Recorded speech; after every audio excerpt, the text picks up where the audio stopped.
Sejam bem-vindos a mais um Além do Arco-Íris. Sidney Fernandes e Carlos Luz. Alô, amiga, alô, amigo ouvinte. Aqui estamos para mais um programa Além do Arco-Íris, com reflexões em torno da doutrina espírita. Rogamos ao Senhor da vida nossos propósitos de bem servir. Estaremos hoje apresentando mais um estudo de caso, com base em um artigo de Sidney Fernandes. Falaremos hoje sobre as dificuldades que temos de entender as outras pessoas. Se você tem alguma sugestão para o nosso programa, escreva um e-mail para carloseduluz@uol.com.br carloseduluz@uol.com.br. E para o programa de hoje, mais uma vez, felizes, recebemos Carlos Luz e Sidney Fernandes. Olá, amigos, meu nome é Sidney. Com muito prazer, estamos aqui ao lado do Theo Oliveira, do Carlos Eduardo Luz, que, aliás, é o redator deste programa, para mais um programa dando continuidade a um trabalho realizado, criado por Richard Simonetti. Estamos aqui com mais um programa Além do Arco-Íris. Vamos comentar hoje o meu artigo Caminhe com os Meus Sapatos. Espalhou-se para o mundo o vídeo de um menino que, ao chegar atrasado à sala de aula, é castigado pelo professor. Certa ocasião, o professor casualmente descobriu a razão dos reiterados atrasos daquela criança. Ao passar pelas imediações de sua casa, de longe, ouviu transportando o irmão paraplégico em uma cadeira de rodas, momentos antes de sair correndo para a escola. Arrependido, o professor sentiu-se um monstro por não ter se interessado em saber as razões que levavam o aluno a chegar atrasado às suas aulas. Nós temos que ficar atentos para o julgamento precipitado ou pelo nosso desinteresse com as causas das falhas do outro. Isso pode nos levar a cometer injustiças e, às vezes, até atrocidades. Clarice Lispector, a festejada escritora ucraniana naturalizada brasileira, assim se expressou num desabafo. Antes de julgar a minha vida ou o meu caráter, calce os meus sapatos e percorra o caminho que eu percorri. Viva as minhas tristezas, as minhas dúvidas e as minhas alegrias. A palavra-chave é empatia, isto é, colocar-se no lugar do outro, sentir o que ele sente, entender suas necessidades, motivações, perspectivas. Esta é a melhor maneira de nos prevenirmos contra o julgamento precipitado. A empatia é a porta de entrada para o altruísmo, para a gratidão e para o perdão.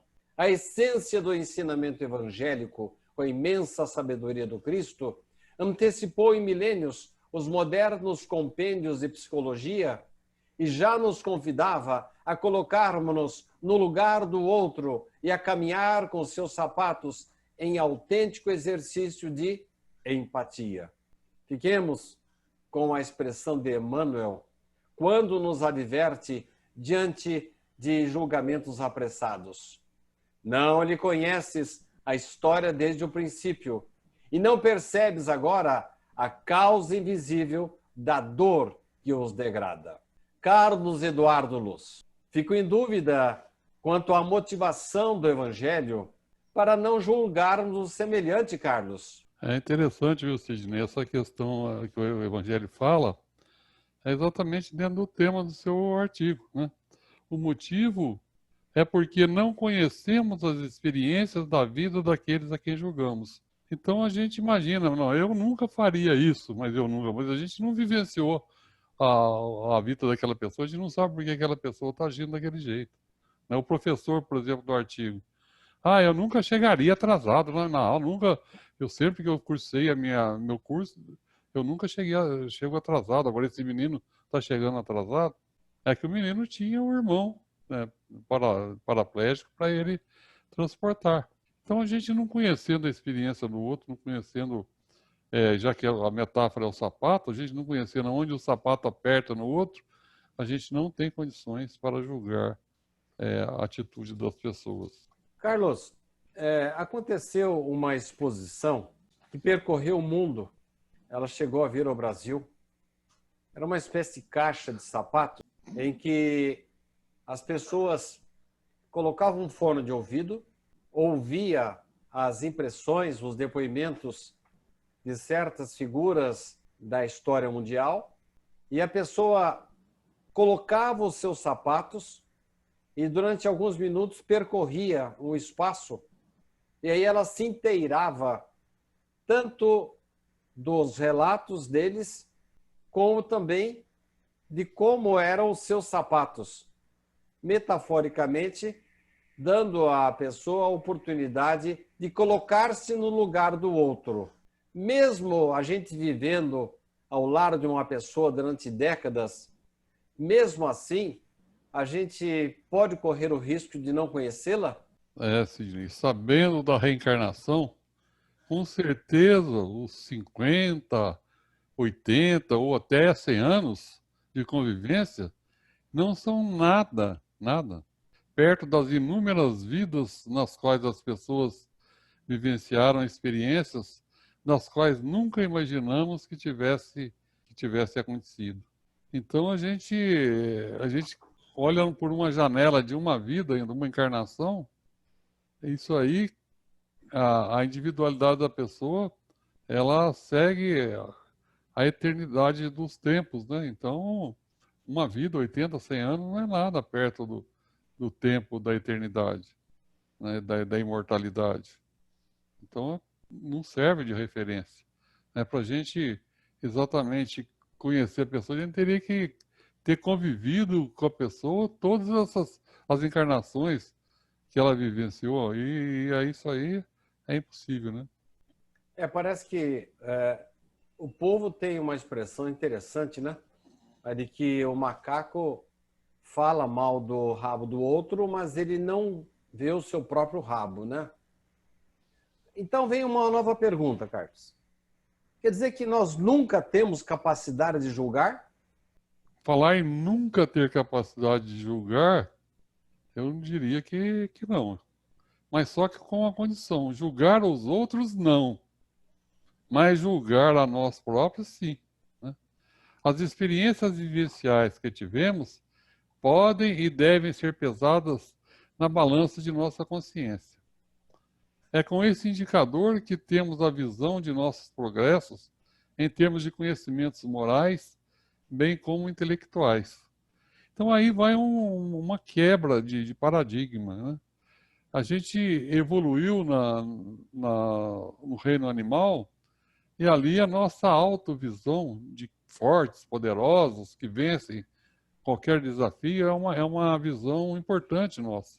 Mas no reino nominal, né, como seres humanos, a nossa visão, a gente deve nos enxergar como nós somos, e não amplificados por essa experiência que nós tivemos na animalidade. Que lá os que se enxergam mais poderosos, eles conseguem competir melhor, vencer mais. Mas no meio hominal, a gente tem que cooperar mais. A gente tem que auxiliar mais o nosso semelhante. E aí, nesse caso, e valorizar mais aquilo que a gente comentou em programas anteriores, o empenho das pessoas, e não o sucesso, e não estabelecer metas que a pessoa deve cumprir em termos de resultados, mas sim metas em termos de empenho, em termos de se empenhar em obter um sucesso. Agora, o sucesso chegar ou não chegar, aí é uma questão menor, vamos dizer assim. Então, a nossa capacidade de julgar a nós mesmos, é importante que a gente tenha percepção dos nossos pontos fortes e dos nossos pontos fracos. E para a gente enxergar os nossos pontos fracos, a gente tem que nos despojarmos do orgulho que a gente traz também da animalidade e que é o nosso diferencial de competição lá.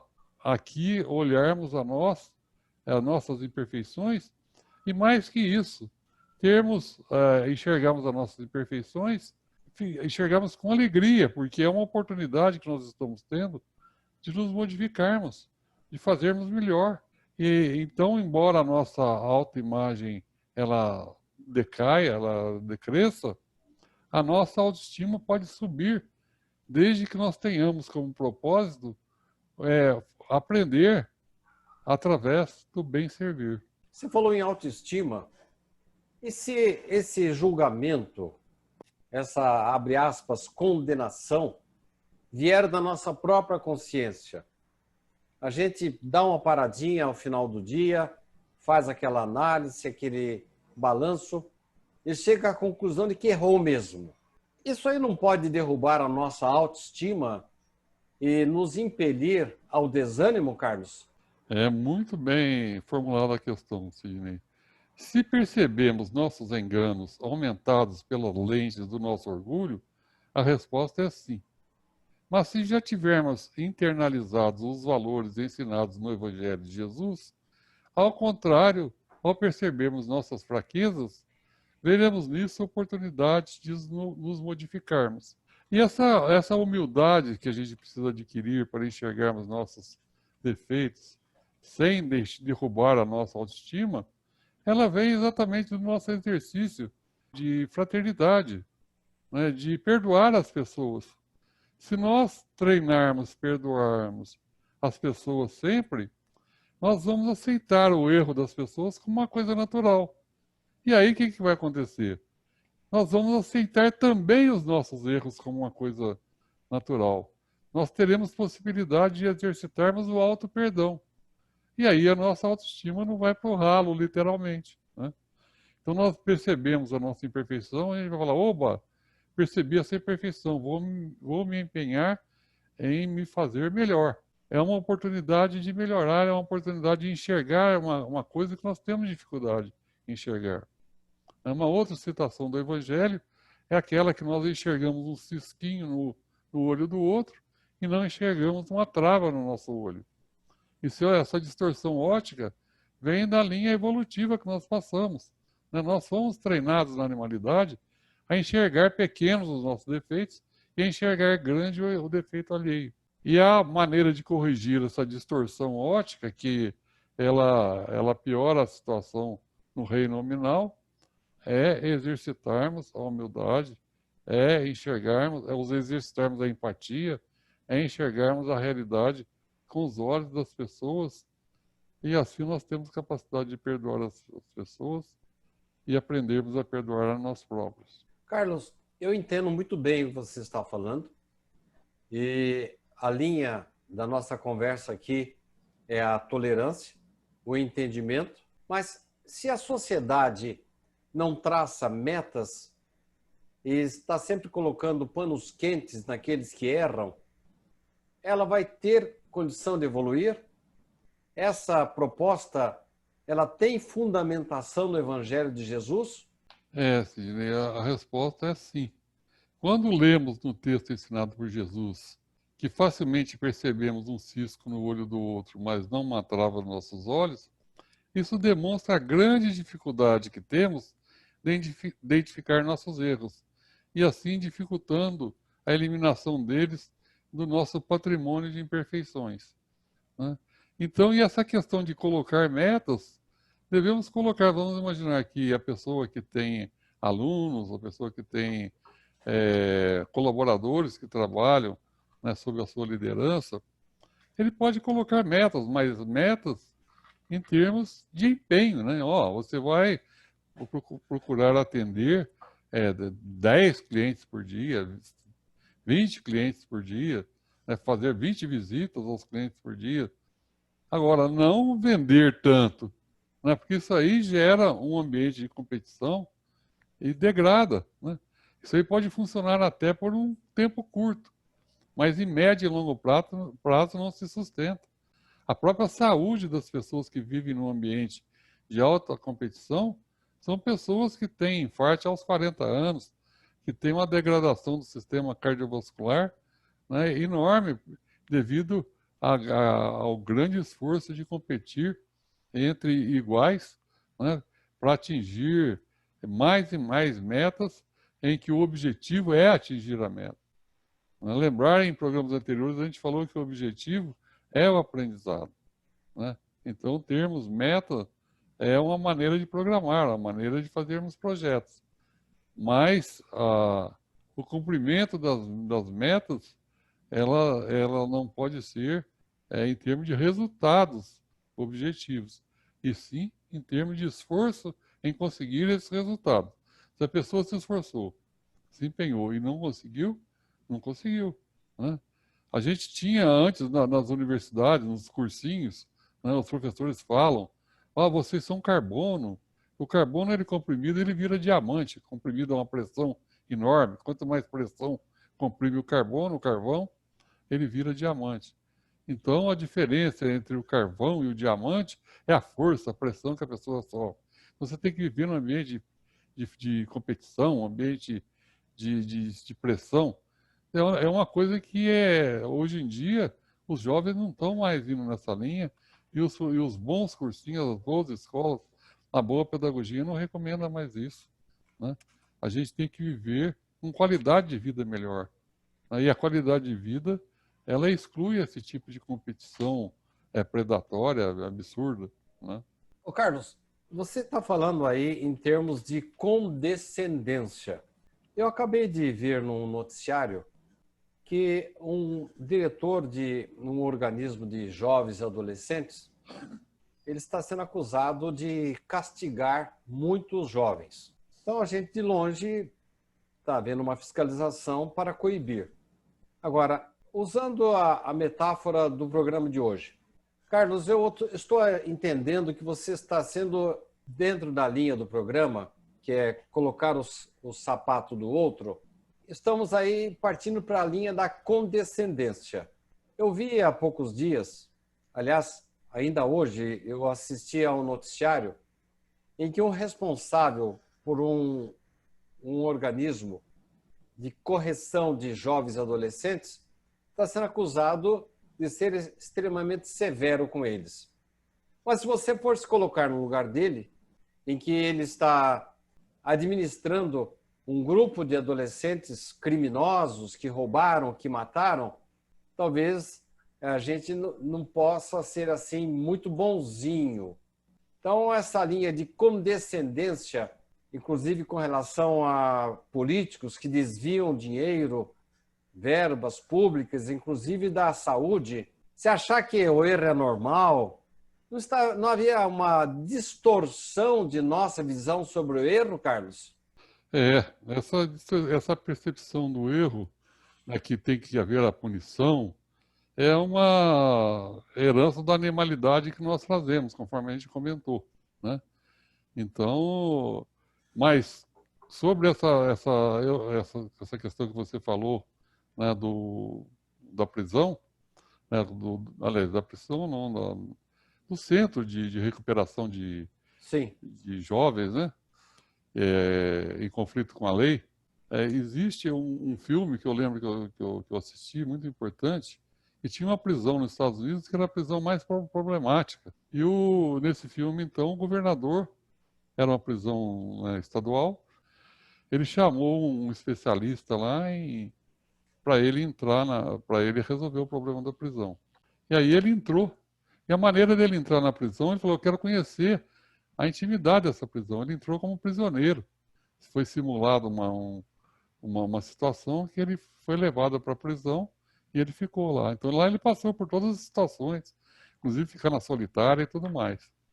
Depois de um certo tempo, conhecendo todo mundo ali, conhecendo as lideranças informais, isso e aquilo, aí ele chegou para o governador e para o presidente do presídio e falou da ligação dele com o governador, que ele iria assumir, então, a direção do presídio. E nesse exemplo, que é baseado em fatos reais, ele transformou aquele presídio, que era o maior problema que tinha no sistema prisional, né, lá do Estado, ele transformou num local em que as pessoas cooperavam, trabalhavam, chegou a produzir, inclusive, plantações lá, através da agricultura, da superávit, e acabou tendo até superávit de financeiro. O lucro gerado pelo presídio foi maior do que as despesas. E as pessoas viviam ali, né, praticando o bem e reintegravam a sociedade de uma maneira perfeita.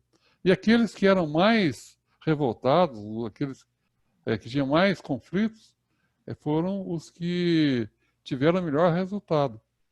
Eu fiquei impressionado com esse filme, que eu não me lembro o nome agora, mas faz muito tempo que eu assisti, mas é um exemplo de como pode ser feito, independe das pessoas. Quando você acredita no ser humano, você dá apoio, mesmo que o próprio ser humano não acredite nele, você faz milagres, vamos dizer assim, entre aspas. Jesus acreditou em Pedro, que era uma pessoa que demonstrou na sua história ter grandes limitações, e transformou Pedro numa das duas colunas do cristianismo quando ele deixou o plano terrestre, que era Pedro e Paulo, né? Graças à sua capacidade de liderar, graças à sua capacidade de acreditar em Pedro, Pedro desenvolveu as qualidades necessárias para ser, então, esse baluarte do movimento cristão nascente. Muito bem, Carlos. Estamos chegando ao final do programa. Eu acho que conseguimos passar a mensagem de que antes de julgar o semelhante, devemos conhecê-lo melhor, calçar os seus sapatos, saber quais foram os problemas, quais são as limitações, as dificuldades que ele tem.